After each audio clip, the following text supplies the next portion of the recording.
Psychology of self-remembering. What are our chances for acquiring a higher state of consciousness? What are our possibilities for change? Do we stand a chance to conquer our mental pitfalls, or are we stuck with who we are? We have a certain control over our movements, but can we also attain the same kind of control over our thoughts, let alone emotions?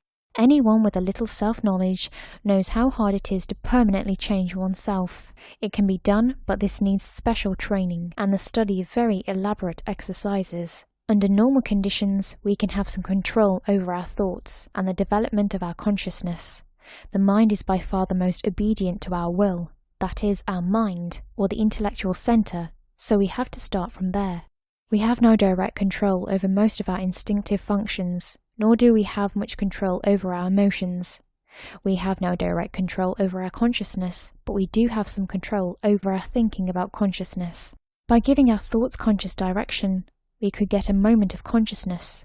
Directing your thoughts more conscious, you have to follow certain steps. First, you have to get aware that you are not conscious, you are not present, and you can't remember yourself.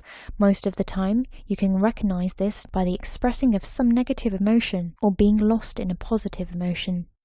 Second, you have to realize that your observations are bombarded by an incessant stream of thoughts, images, echoes of conversation, fragments of emotions flowing through your mind and very often distracting your attention from observation.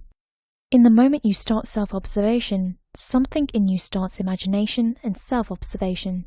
If you really try it, it is a constant struggle with imagination. Dealing with all these difficulties in trying to remembering oneself is actually an act of self-remembering.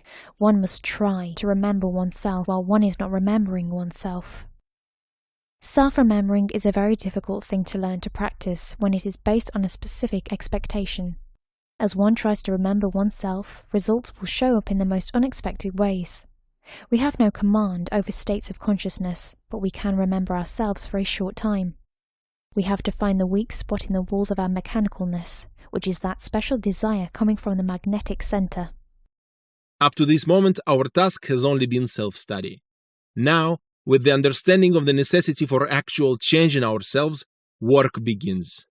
It is the struggle against expressing negative emotions and imagination, which has not only a psychological meaning, but it also changes the subtlest part of our metabolism and effects in our body. The general impact of our mechanicalness is the loss of energy. So if you're experiencing a lack of vitality and full self-expression, chances are that you are entertaining some negative notion about yourself or something or someone in your life. Realizing this loss of energy can be the first step on the path of self-remembering. The system gives you all the right tools to break the chains and to disclose the unlimited possibilities of your inner potential.